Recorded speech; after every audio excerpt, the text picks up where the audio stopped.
دنیا میں جس شخص کو بھی اللہ تبارک و تعالیٰ نے زندگی عطا فرمائی ہے وہ اللہ تبارک و تعالیٰ کی قدرت کا شاہکار ہے۔ ہمارے ہاں یہ ہوتا ہے کہ ہم پہلے تو یہ پہچان ہی نہیں پاتے کہ اللہ تعالیٰ نے ہمیں کتنی خوبیوں کتنی صلاحیتوں کے ساتھ نوازا ہے، پہچان نہیں پاتے، غور نہیں کرتے۔ لقد خلقنا الانسان فی احسن تقویم، اللہ نے بڑی بہترین ساخت پر خوبصورت ترین انسان پیدا کی، لوگوں کو صلاحیتیں دی اللہ تعالیٰ نے۔ جو آدمی اپنی چالاکی کے ساتھ، تیزی کے ساتھ اور اپنی گفتگو کے فن کے ساتھ کسی بڑے سمجھدار آدمی کو معاذ اللہ دھوکہ دے لیتا ہے اور سیانے لوگوں کو لوگ پریشان کر دیتے ہیں، تو آپ غور فرمائیں، صلاحیت تو اس کے اندر تھی نا، لیکن اس نے غلط جگہ استعمال کی۔ اگر اپنی انہی صلاحیتوں کا وہ صحیح استعمال کرتا تو اللہ تعالیٰ اس سے بہت سارے خیر کے کام لے لیتا۔ پہلے تو ہم پہچانتے نہیں، غور نہیں کرتے۔ وہ جو کہا گیا تھا نا، من عرف نفسہ فقد عرف ربہ، کہ جو اپنے آپ کو پہچان گیا وہی تو اللہ تعالیٰ کو پہچان گیا۔ اپنی صلاحیت پر غور کیا جائے کہ ہم کیا کر سکتے، کون سی خدمت ہے جو اللہ تبارک و تعالیٰ اپنا فضل کرے تو ہم وہ سر انجام دے سکتے ہیں۔ وہ کوئی بھی ہو، ایک بی بی مسجد نبوی شریف میں جھاڑو دیتی تھی، اس کا انتقال ہو گیا، صحابہ نے حضور کی تکلیف کے پیش نظر اطلاع نہ دی کہ محبوب کو تکلیف دینا مناسب نہیں، دفن کر دیا۔ صبح محبوب نے قبر پہ کھڑے ہو کے فرمایا، صفیں بناؤ، میں دوبارہ جنازہ پڑھاؤں گا۔ کوئی کام تو کیا نا زندگی میں، کوئی ڈیوٹی تو کی نا۔ ایک تو ہم اپنی صلاحیت کو دیکھو، کسی نے کہا تھا کہ میں کسی شخص سے بیزار نہیں ہو سکتا کیونکہ ایک ذرہ بھی تو بیکار نہیں ہو سکتا۔ ایک تو اپنے آپ کو بیکار نہ سمجھے۔ ہمارے ہاں لوگ کمزور پڑ جاتے ہیں، میں غریب آدمی ہوں، میں پیچھے رہتا ہوں، میری کون سی فوٹو آتی ہے، میں کون سا چار لوگوں میں پہچانا جاتا ہوں، پیسے میرے پاس۔ یہ کمزوریاں ہیں، یہ خود اعتمادی کو ختم کرتی ہیں۔ اپنی صلاحیت کو پہچانا جائے، غور کیا جائے کہ ہم کیا ڈیوٹی زندگی میں کر سکتے ہیں، اس پر توجہ دی جائے۔ اور پھر جب اپنے آپ کو پہچان لیا جائے کہ بھلا میں، یہ دیکھیں نا، مدارس، مساجد، خانقاہیں، یہ سارے سلسلے، اس میں اگرچہ نام ایک بندے کا لکھا ہوتا ہے کہ فلانے نے بنائی ہے، لیکن اس میں سینکڑوں لوگ شامل ہوتے ہیں۔ یعنی وہ جگہ دینے والا بھی بڑا باکمال آدمی ہوتا ہے، وہاں ڈیوٹی دینے والا بھی بڑا باکمال آدمی ہوتا ہے۔ یہ بڑے باکمال لوگ ہوتے ہیں۔ کہنا پیر صاحب نہیں ہوتا ہے، تعریفیں پیر صاحب کی ہونی ہوتی ہیں۔ اور اب تو اللہ خیر کرے، بعض آستانوں پہ لوگوں نے باقاعدہ بندے رکھے ہوئے ہیں تعریفیں کرانے کے لیے۔ اللہ والوں کو اس کی ضرورت نہیں ہوتی۔ خوشبو کو بھی کبھی بتانا پڑا ہے کہ میں خوشبو بتایا نہیں کرتی، خوشبو تو آیا کرتی ہے۔ تو یہ نام تو قبلہ پیر صاحب کا ہی آئے گا، انہی کا ذکر آئے گا، چلے اچھے لوگ ہیں، آنا بھی چاہیے، لیکن بڑی خدمات ہوتی ہیں ان لوگوں کی جو آستانوں پہ ڈیوٹیاں کرتے ہیں، جو پیر صاحب کے آنے والے مہمانوں کی خدمت کرتے ہیں، جو وہاں رات کو دیکھتے ہیں، جو وہاں ڈیوٹی کرتے ہیں۔ اگر یہ سارے لوگ نہ ملیں تو کام ہوتا نہیں۔ تو ایک تو دیکھیں کہ صلاحیت کیا ہے۔ دوسری بات یہ کہ جب پتہ چل جائے تو پھر وقت کو بیکار ضائع نہ کریں۔ رب کے بندوں میں اور عام بندوں میں فرق کیا ہوتا ہے؟ عام لوگ وقت ضائع کرتے ہیں، رب کے بندے اپنے وقت کو قیمتی بنا کے رب رسول کو راضی کر لیتے ہیں۔ ہمارے اوقات ضائع ہوتے ہیں۔ ڈھیر سارے لوگ ہیں، وہ کہتے ہیں میں بور ہو رہا ہوں، تو میں اکثر کہتا ہوں کہ بور ہونے کے لیے بھی تو ٹائم چاہیے نا۔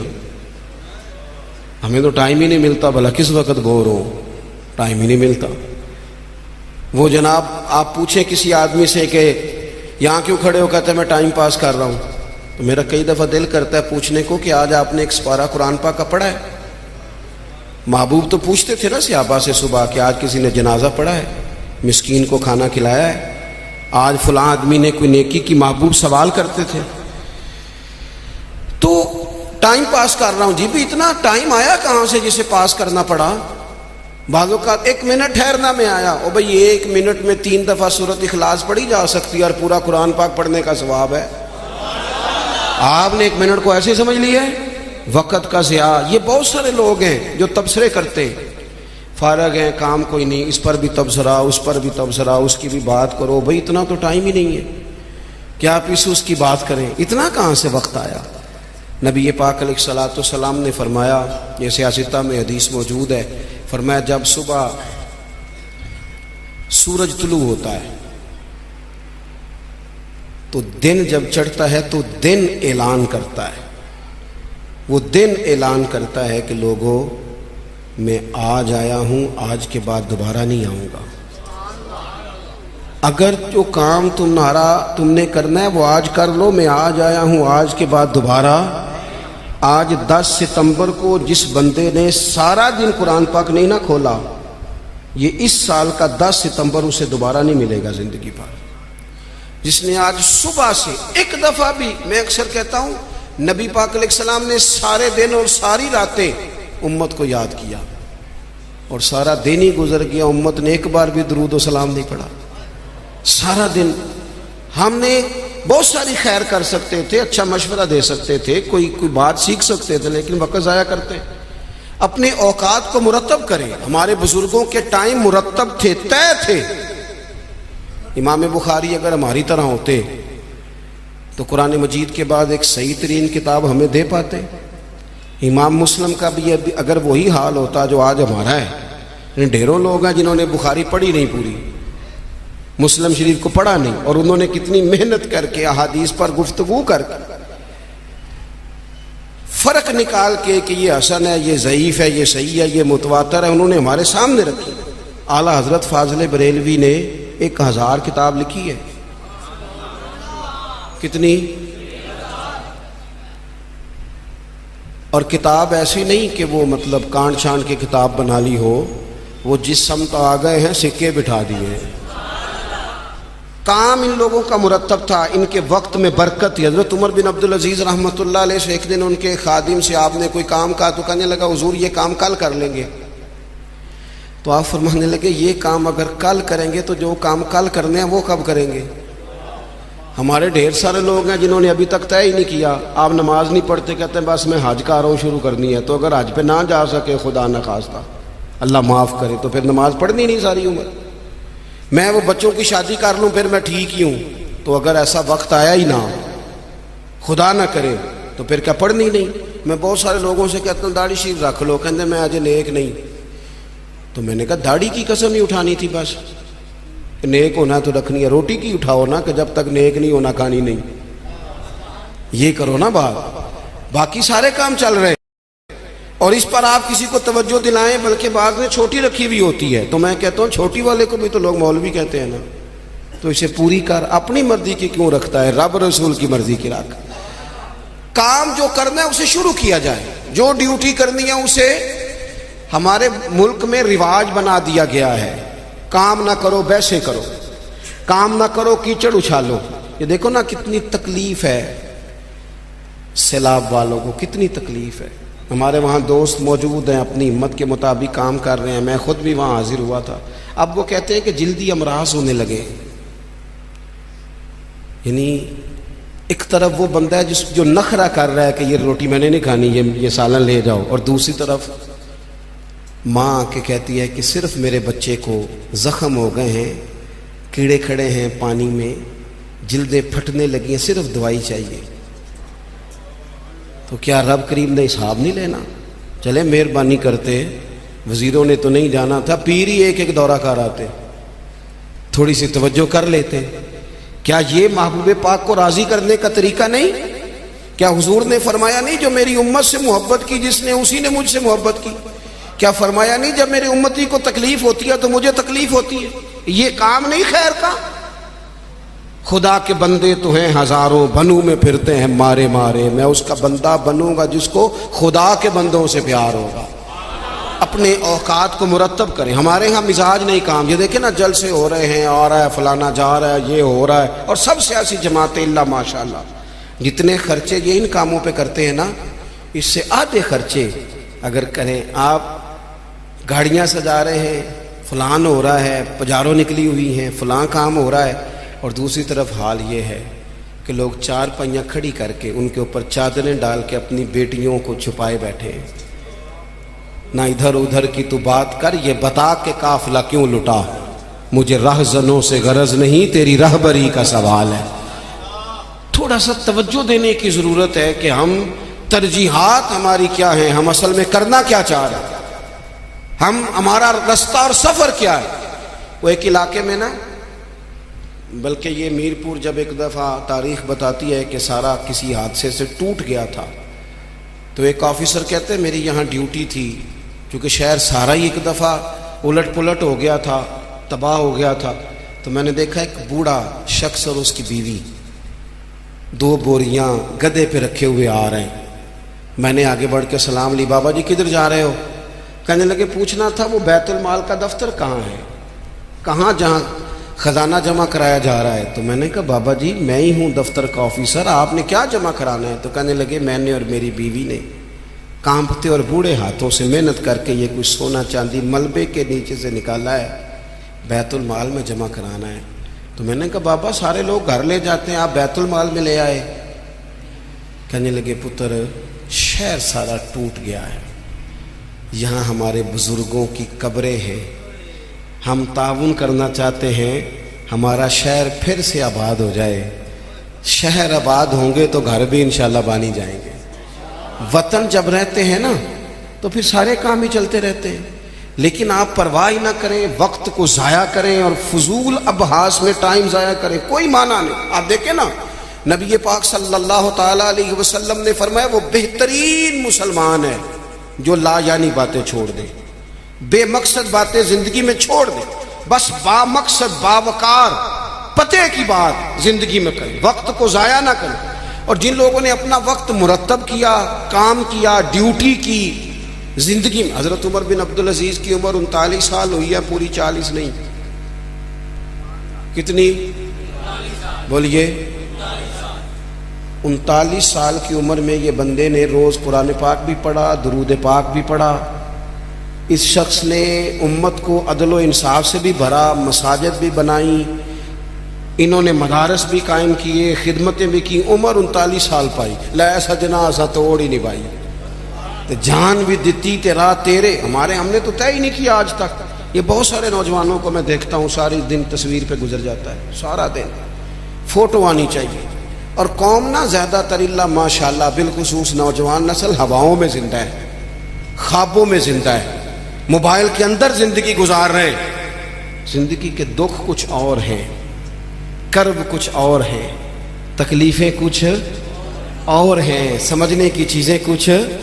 جب دوائی کی ضرورت ہو تو پھر گوشت سے پیٹ نہیں بھرا جاتا, پھر دوائی ہی کھانی پڑتی ہے. ترجیحات اور ہیں, ہمیں اور طرف بڑھنا ہے اپنے آپ. اور جب بندہ مرتب زندگی گزارتا ہے نا, جس مقصد کے لیے رب کریم نے اسے بھیجا, الذی خلق الموت والحیات لیبلوکم ایکم احسن عملا, جب وہ بہترین عمل کرتا ہے تو پھر وہ کافر کا نظریہ ہے کہ مر جائیں گے تو فنا ہو جائیں گے, زندگی میں جو موج کرنی ہے کر لو, یہی ہے سارا کچھ.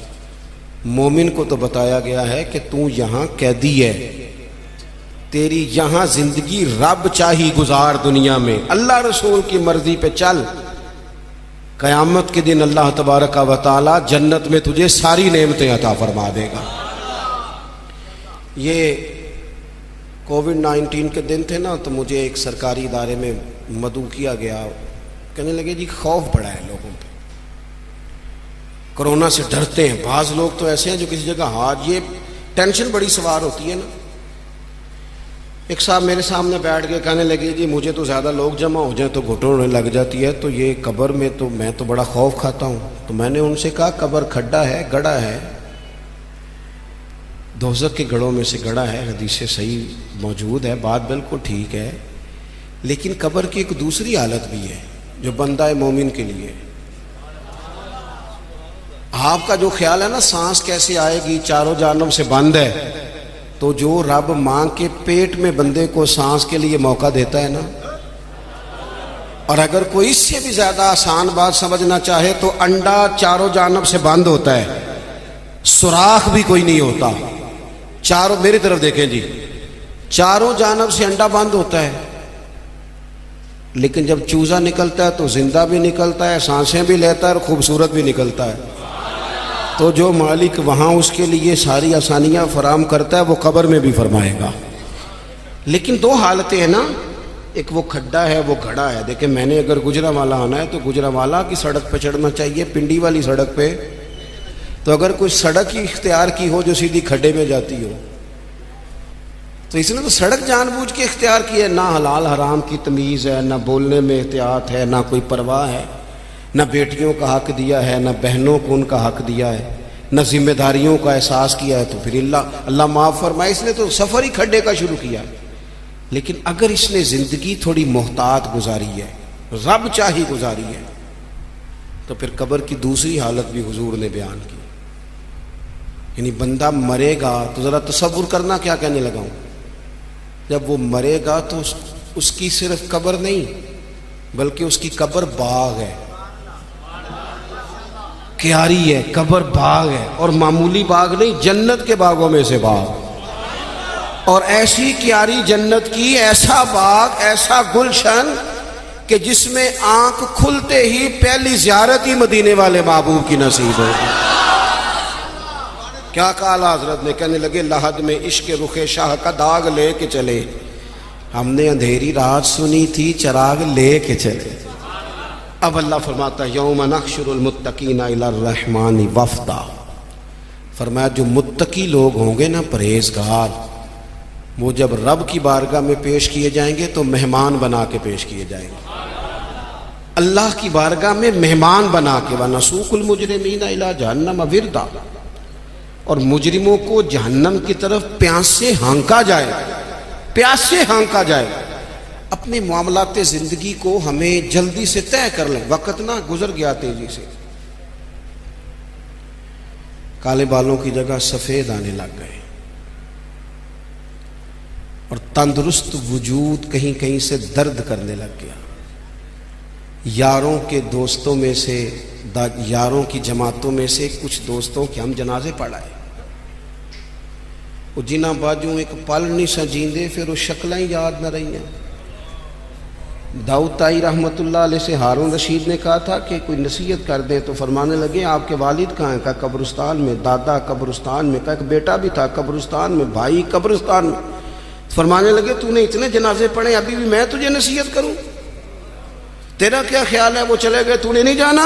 او پئیاں دستیاں قبراں جنہ تے پھول پئے، ادھروں تے کوئی نہیں جی آمدہ، ادھروں ہی لکھاں گئے۔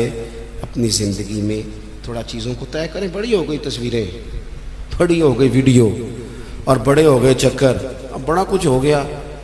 اب تو بھائی کوئی اگلا کام ہو، توجہ ہے اب دوستوں کے میری بات پر، اب کچھ تھوڑی سی نا تیاری ہو۔ اور آخری بات یہ صوفیاء کرام تھے نا، ان کے مصلے آباد تھے، اللہ اللہ کرتے تھے، ہماری جان نہیں چھوٹتی۔ اب تو ڈاکٹر کہتے ہیں کہ بہت سارے لوگ چونکہ وہ زندگی موبائل پہ گزارتے ہیں تو گہری نیند سو ہی نہیں پاتے، ہر وقت توجہ کہیں اور لگی ہوئی ہوتی ہے، ہر وقت وہ تو سنجیدہ مطلب سو ہی نہیں پاتے، چار چار موبائل رکھیں۔ بزنس مین صاحب نے اللہ، کسی کو کوئی بات سنا رہے ہیں، کسی کو کوئی سنا رہے ہیں، یاد ہی نہیں رہتا میں نے سویرے کیا کہا تھا۔ الجھی سی زندگی کب ہوتی ہے؟ جب بندہ مصلی پہ نہیں بیٹھتا، سارا کچھ بند کر کے، جان چھڑا کے، سرے رات بندہ کچھ دیر اللہ اللہ کرے۔ والذین یبیتون لربہم سجدا وقیاما۔ کچھ دکھ بندے کے بڑے ذاتی اور نجی ہوتے ہیں، وہ کسی کو نہیں بتائے جا سکتے، چاہتے ہوئے بھی بندہ نہیں بتا سکتا۔ ہمیں شریعت نے دعا سکھائی ہے، جو کسی سے نہیں کہہ سکتے وہ رب رسول سے کہہ دو، کھول کے کہہ دو، کرم بھی ملے گا، عزت بھی ملے گی۔ تو اپنی زندگی کے معاملات کو ترتیب دیں، بالخصوص مصلی، دعائیں، عبادتیں، اللہ سے جڑے کوئی ڈیوٹی زندگی میں کریں، لیکن خدمت کا مزاج بنائیں۔ یہ جو دوڑ دھوپ ہے نا ہماری بلا وجہ کی، اس سے باہر آئیں۔ اللہ کی بارگاہ میں دعا کرتا ہوں اللہ مرحوم بزرگوں کی بخشش فرمائے اور ہم سب کے حال پہ رحمت کی نظر فرمائے۔ آخر دعوانا الحمدللہ رب العالمین۔